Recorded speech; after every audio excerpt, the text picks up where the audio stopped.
So maybe we should tell some context about what's like happening today in terms of like us as a team. Actually, today we have a huge retrospective, or I would say corporate event inside of the ScandiPWA, one of the companies that we are also working for.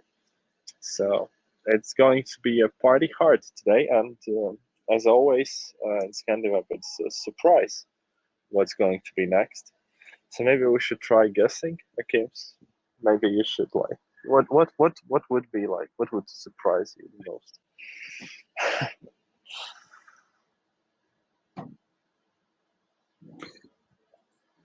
Hello, Igor. Igor, are you here? Yeah, hey, what's up? What's up? No, you missed the Alfred's point. Can you please repeat it? I was just saying that we are going to have a corporate event today. So, what would you not expect? What would surprise you the most? But I think the question is like, if I ask you, and you give an answer, then you will no longer be surprised if that happens. Writing the elephants would be like super mind-blowing. Is it your dream, like, or in general, like, would be cool? Yeah. In fact, I never write the elephant. Yeah, but I think I will realize the dream one day. Most likely, this atom somewhere on some islands. I heard they do it in Egypt. Camels and Yeah, elephants. really? So I even can I might be wrong, but that's what I heard. Like a tourist attraction, So something we like can that. we can see a question from Julian. So Julian asks that there has been a lot of talk about Shopify and Shopware integrations. On what backend are you as a core team most excited to work with, and can expect Magento support to continue in the future? Context: some clients are afraid ScandiPWA will end up like Vue Storefront, where Magento work has been down prioritized. So I will start, then you might add something to it. So ScandiPWA always focuses on Magento because we kind of, as a company, work for Magento mostly, and we are feeling the expertise in this regard. But what we like to do is actually experiment with other platforms because this allows us to broaden our vision and promote the ideas and the architecture. So we really like speaking with people from a different community who has a different vision that allows us to improve. And both projects, Shopify and Shopware, helped us in like the main goal of them was to test whether the technologies that we are and approaches that we developed are indeed scalable and have potential to like be implemented and improve in general. So like we decided for on the Shopware, on Shopify we were testing modular approach in general. In Shopware we were testing the Next.js idea and the Mosaic plugins that Yegors has released at that stage. Yep, so that's an answer. We are not going from Magento. We are just experimenting to make sure that our tools are up to date. So there isn't anything you want to add, guys? Hakim or Yegors, maybe? Not quite. I think the information you gave is sufficient. Okay. As much as I know, it was like kind of a show off and the challenge for the guys that, oh, can we do something like that? In how long time? Well, let's try it out. Yeah, indeed. Like the Shopware project was interesting because we aimed to do it in a week and we partially succeeded. We haven't completed the checkout as far as I remember. But in general, yeah, we got the working blank store, blank theme in just a week. Thus working like in a three, like there were three of us. So that pretty much indicates that this is an interesting approach. That and also that indicates that the community of Shopware is helpful enough. Yeah, Julian, just like you mentioned, we are flirting with cute girls in the class. I was very intrigued by actually seeing how great Shopware performs, uh, despite like all means. It's a great project. The same goes for Shopify. Those are useful tools, and once you need them, you might use them. Otherwise, yeah, we do support Magento and focus on Magento right now. There is a question, another question from Sushil Gupta. I hope I pronounced that right. And it states, is there any documentation on how local theme can be deployed and uploaded to Magento 2 instance in AWS? I think anybody of you two can answer. Maybe Akim can take a lead on that, or Yegors, depends.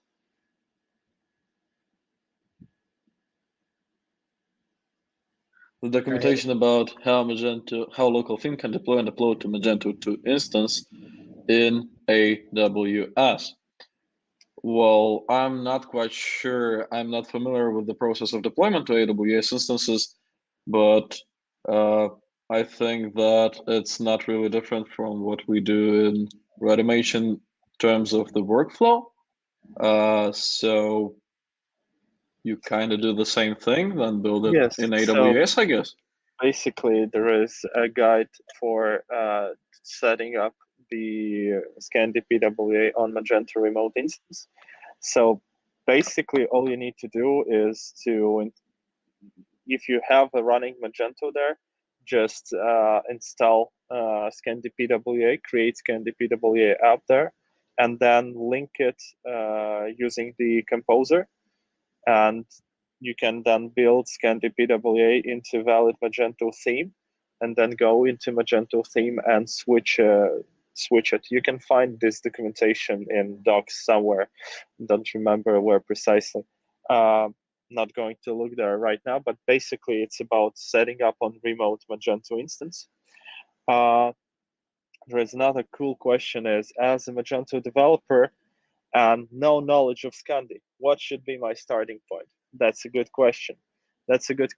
We were never great enough at giving simple introduction, because at Scandi we never used like ready tools to reference people to them, and we always wrote everything from scratch. So the first thing where you should start is you should learn React, but then it comes to a question that Scandi uses questionable patterns of React, like you're using class components. And in 2021, nobody is really speaking about classes in React. Why so? Well, they have functional components. So now learning React might harm your understanding, because we're using class components not for the reasons, for different reasons. We are using class components to achieve better inheritance and to keep up with the patterns that backend developers have learned, because the big amount of people who use ScandiPWA and work with it are actually developers, backend developers who were previously backend developers and now are asked to like, oh, can you also do this front end? So yeah, again, a good starting point is to learn React classes and then investigate what is this ScandiPWA extensibility features. Like, what are those themes? What are those plugins? Then you can create an app and follow the tutorial from Rainis, or you can instead just go ahead and follow the tutorial from Rainis on anything, like how to create an extension or how to modify your application to have like a different appearance. Just choose one of them and you will learn over time. I think the complex tutorials are the best to learn, and yeah, I think it's like this. Do you have anything to add, guys? Not really. You just try. If it's not working, you try again, repeat, try something else, repeat, and somehow you learn the stuff. I love how frustrating it sounds. Yes, we indeed have a problem in regards of documentation being straight to the point. It's it's very hard to achieve. We have rewritten the documentation more than 10 times, and each time it kind of gets better, but what we should I think it will start it will it will all change when we make our education programs that we enroll our developers to public, because currently they are in testing, but once they will be public, I think learning ScandiPWA will be, I don't know, 10 times easier, because you just enroll it to program, you read through the doc which we provide, then you make a quiz or submit a ready application, and we tell you where were your mistakes. So I think you should just await us releasing an education. It's done, we're using it, but it's not public yet. Yeah, so that will be my question. If you have anything to add, feel free to.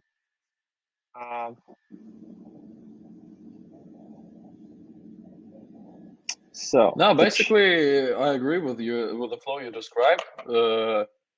As far as I know, the easiest way to learn ScandiPWA is to be acknowledged with all of its front-end technology approaches first. So I'd start there. Basically, React, styling, etc. It should be like a prerequisite. Then learning our general approaches like override mechanism, aka parent themes, and plugin mechanism, aka Mosaic. All of these things are in Mosaic actually right now, and all of these things are documented both in ScandiPWA documentation and Mosaic documentation. But then a different process starts, which is more related to the ScandiPWA's data flow and its e-commerce side. And for that part, what I did is I read it. I read a lot of code of ScandiPWA in order to understand it. I'm not sure what's the state of the documentation right now. It's totally worth looking at, and it's, I believe, much more helpful than it was like 2 years ago. But yeah, reading. Okay, so the Dave has asked us a question. Are there any advantages or disadvantages to running ScandiPWA as PM2, using the PM2, I suppose, versus as a Magento theme? So the PM2 is a process manager for Node.js environment, which I believe, yeah, so I got your points here. Basically, I mean, running it in development mode, I suppose, because we do not ship any development server, any like production server to run. So I assume you mean running it in development mode versus running it as a Magento theme.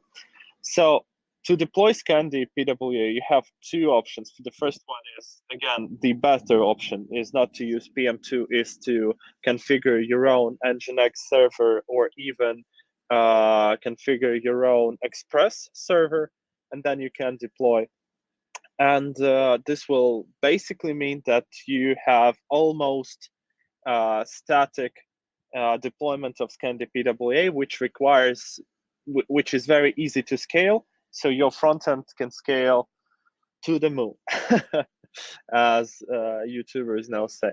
And the second option is to use a Magento theme approach to compile into valid Magento theme. So that means all your infrastructure is the same. Magento is serving front end. Everything is as normal.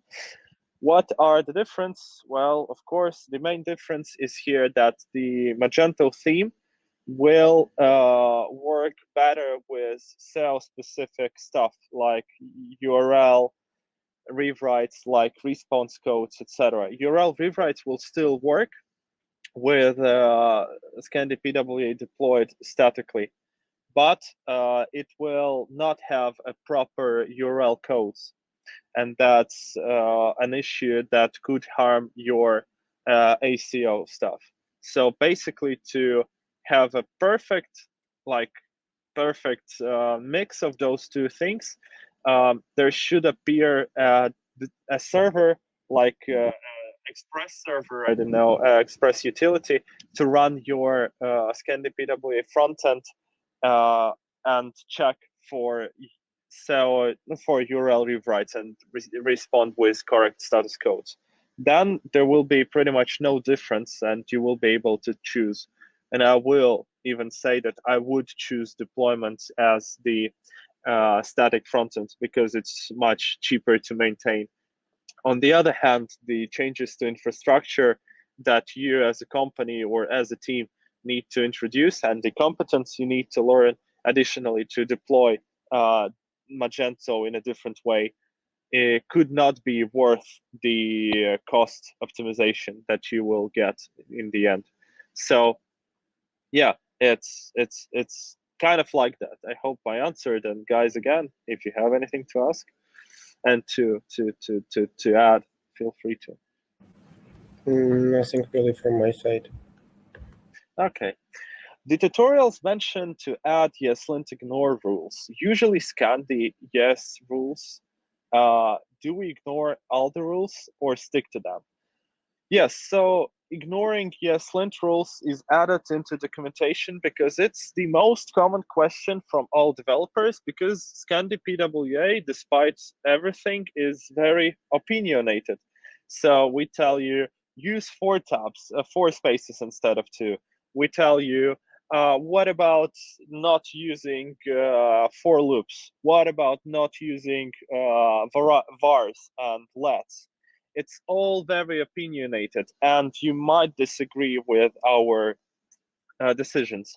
Each of these decisions to include or exclude some rule, of course, has its own description, like not the description, but rather reasoning behind it. But we cannot explain it to everybody. There are just few rules that you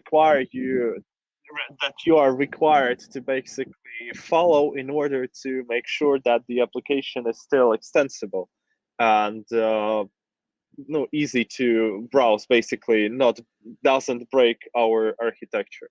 And those are rules that are inherited from Mosaic, and those are about namespaces being added to classes, files containing single class instances, and etc. There are not too many of those. I think around 5.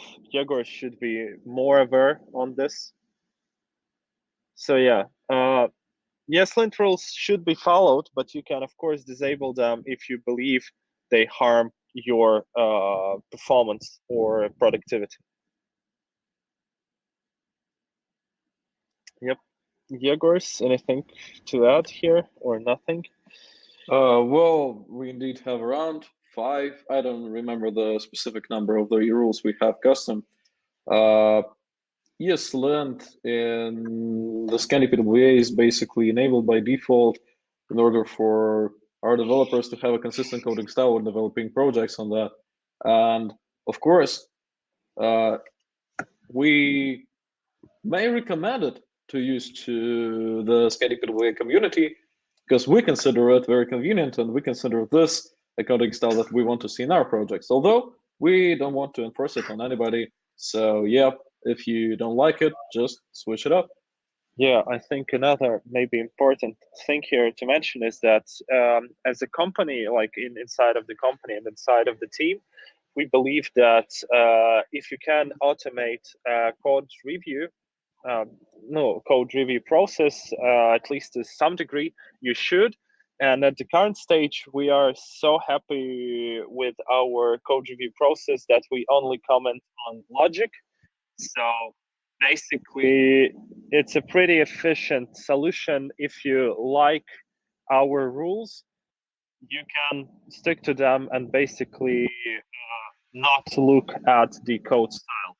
Otherwise, if you have your own coding style preferences, you can modify the eslint rules, and then again the coding style checking will be done automatically for you. You will not need to spend time on validating it. do we have any estimate for the education? Actually, I know that it's already, I know as a matter of fact that it's already present and there are more than 100 or 200 people who passed it. I can check right now, but it's not as important how many people passed it. It's more important when it could be available. So in ScandiPWA specifically, we have more than 4 courses at current stage. It's ScandiPWA Introduction, ScandiPWA Common Mistakes, ScandiPWA Development, ScandiPWA Extension, and Performance. Yeah, and we also have quite a big amount of Magento specific educations like GraphQLs, integrations, etc. So yeah, we could make it public in the future. Maybe we could make it public under one of our partners, maybe under the ScandiWeb, because the education was developed by ScandiWeb, not by the. So it was for internal use, but we kind of want to make it public. So we are just talking with management, see if we can do it. So I think it's already done. The question is when we will be able to publish it. I think it won't take long, but we'll take a look. We will see. Because basically, education is complicated in terms of internally we use Moodle system to evaluate people performance and get like submissions. I don't know if we can do a Moodle publicly. Maybe it should be another just a service provided by Scandi that we just enroll people to and they just go through the education. We'll see. I hope anything else to add, guys. If not, we will go to the next question. Okay. What should one do to get mobile page speed scores over 90 and or core web vitals passing score specifically with ScandiPWA? Okay, this is like a big question. Big question why? Big question because the ScandiPWA is client-side rendered only. And 2 years ago, or even a year ago, being just client-side rendered meant that you can get high scores easily because, well, your site loads.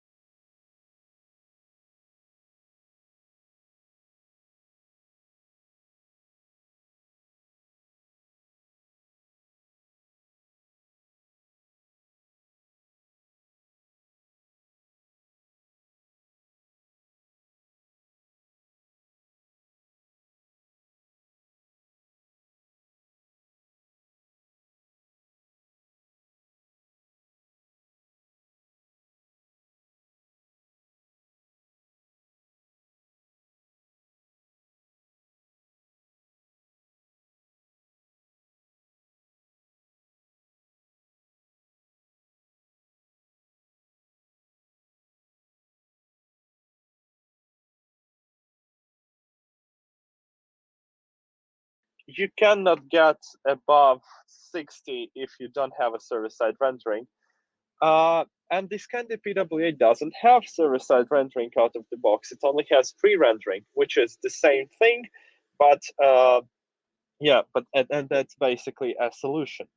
The only way to get 80 score or and above on ScandiPWA is to use pre-rendering solution to ship it to your clients, basically, and pre-render pages before you ship it to clients. That's how I think it's being done at the moment. And also, we are all the time optimizing the performance, and the native performance of latest releases is growing quite quickly. We have splitted Redux in parts, just like I said. The Redux is now imported, lazily imported on demand. That means now pretty much all chunks are smaller, and this allows us to load a little bit more quicker.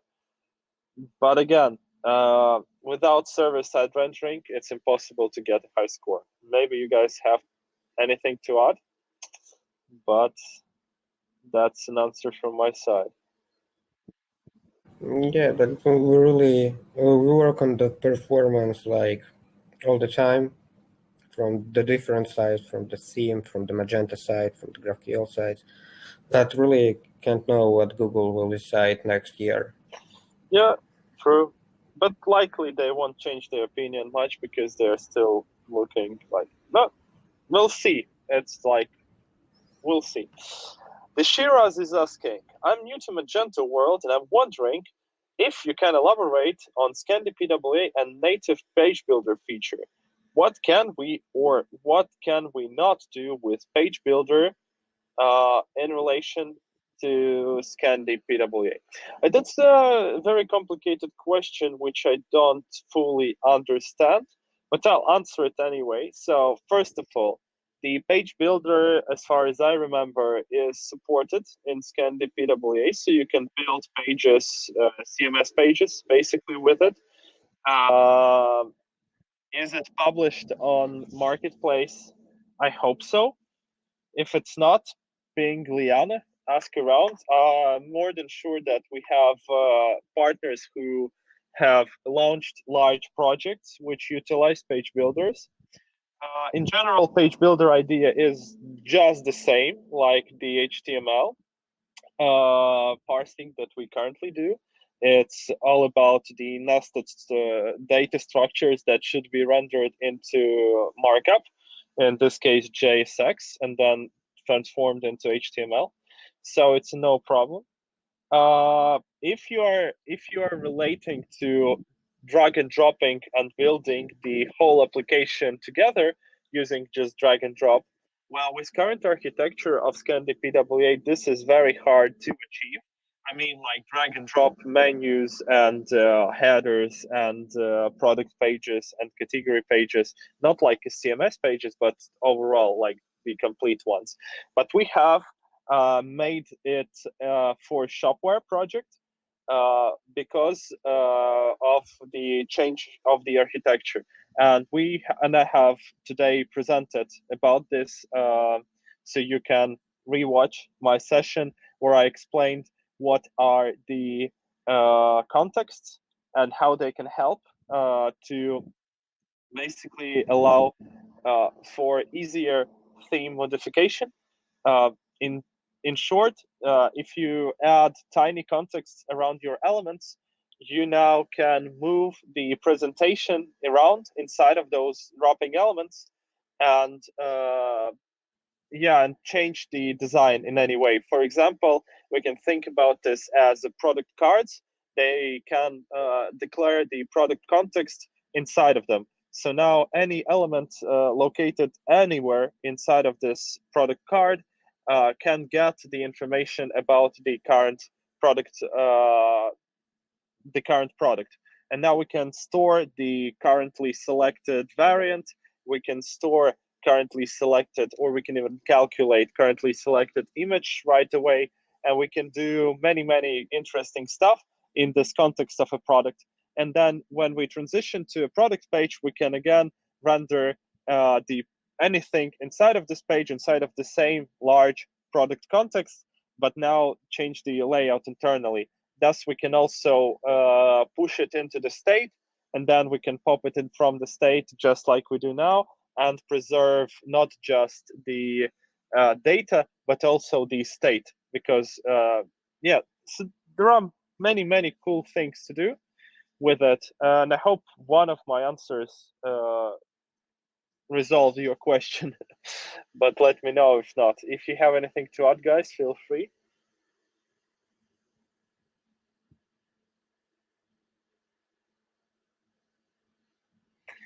So there is a question, and You're brilliant as usually.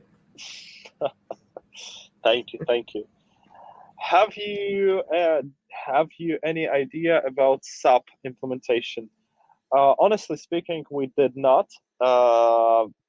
We did not. We had ideas, but we had no. We never went for it. That's pretty much related to a community of SAP it's a very large organizations, and likely it's very hard to basically come to sub community, because SAP community is located inside of those large companies. So you need to be a part of this company to like talk to them normally. There is no like Slack channel where everybody is speaking, or at least that's my feeling about it. Maybe I'm wrong, and somebody can suggest me other things. But again, we in the far-fetched future would love to support as many platforms as possible. It also depends on what current API is exposed in the platform of choice. If the SAP has a great REST or GraphQL coverage, then we can build a storefront for it. If it doesn't have it and is like most likely server-side rendered, then we are kind of screwed and cannot do anything without it, with it, without actually modifying the source code and building and exposing the APIs. So, if answering this question in general, can we build ScandiPWA for the platform X? Yes, if it has a great enough API coverage. Yep, hope this answers your question. Yep. Questions. Do we see anything else? A question for the panel. Are there any plans on encouraging extension developers to write ScandiPWA extensions and add-ons in near future? That's a good question. So what about encouraging developers? You see, so it's for me, encouraging developers, yes, you can sell your extensions on Marketplace. And we do have a demand for extensions, because if you scroll through Slack, you can see people asking around, is this supported, is that supported? The highest demand is, as always, to some local payment methods, because once some local payment method is implemented, the whole locale, like this region, is now active ScandiPWA user. That happens quite often. So once people release something like this, you are likely to then attract more and more customers, because now they see, oh, well, you already have this supported, and that's a nice thing to do, and blah, blah, blah. So in general, we are interested in payment methods and shipping methods implementations the most. But what about encouraging? How can we encourage you? We are already allowing you to publish an extension, and you can even ask for a price for it and then sell. And about encouraging in general, I feel a little bit unfair in terms of like encouraging, because we built the whole product in open source. We kind of gave it all to you, and then paying again for you to build an extensions on it, it sounds a little bit unfair. If you build an extension and you want to share it, feel free to do it. If you just want to build an extension and you have a project which you're building it for, feel free to suggest your management to share it for a price, and then you can earn a little bit of money and get some reference, because now you will be a better recognized partner. I think this should evolve naturally as a community of us sharing. Yeah. So we have people working on ScandiPWA, and I'm not sure. I don't have a general plan to pay someone for extension development outside. Yeah. But we might occasionally expose like requests for some extensions to our partners, and that's what we do sometimes. So if you are a partner and you're like curious, like I want to try but I'm not sure, we may pay you as for the job done. So that is possible. Not sure. It maybe Liana might update you later on this in some newsletters, because that's more a management-related question. That's more management-related question, and it involves money. And open source and money is something far away, but yet so close enough when we're speaking about the product.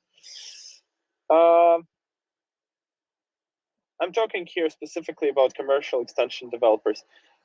Commercial extension developers, yes, potentially we might have agreements with them. We tried doing this in the past. We talked with EXDN, extension developer groups, and specifically featuring GZA, but unfortunately, at the current stage, it's not going too far anyway. And also the quality of extensions developed for PWA Studio by some of those commercial developers is also questionable. So commercial extension developers are great, but I feel like encouraging partners and community to build extensions instead could be a better option. But I'm sorry, I cannot give you a precise answer on whether we will or we will not support commercial extension developers. If you are a commercial extension developer listening to this right now, feel free to ping me or anybody from ScandiPWA team on Slack, and we might speak about the deal. Currently, I have nothing in mind. Maybe you guys have something to add. Okay. Okay. Do we have anything else? I don't see questions. Oh, maybe we do. Are there any plans to... Okay, I saw this question already. Do we have any other questions? If not, maybe that's a good time to start rounding up this event. And yeah, like I can give you like 4 minutes more to like ask questions if you have any, and then we can pretty much round it up. Kim is back in time. yeah, right on my theme. Regarding these extensions, I think we like give everything to community to develop them, right? Yeah, I pretty much think so as well. As much as we can. I think if you are specifically a commercial extension developer, feel free to contact us. We will be happy to arrange a partnership with you, and then we can talk how can we support you in creating these extensions. Yep. Sure, we provide the technology to build extensions for, we provide a technology to build extensions with, and we provide a platform to sell extensions at. I think it should be sufficient to make some money on extensions. Yeah. Okay, I don't see any new questions, so maybe we should round it up. I think it's a time to wrap it up. And thank you guys for the live Q&A session. Thank you everyone still here and joining the live Q&A session. It was so nice to see you. It was our second event, and we hope to see you next time. We'll keep you posted. Yeah, thank you so much, guys. Thank you, everybody. Cheers. Have a nice day. Thank you. Bye-bye.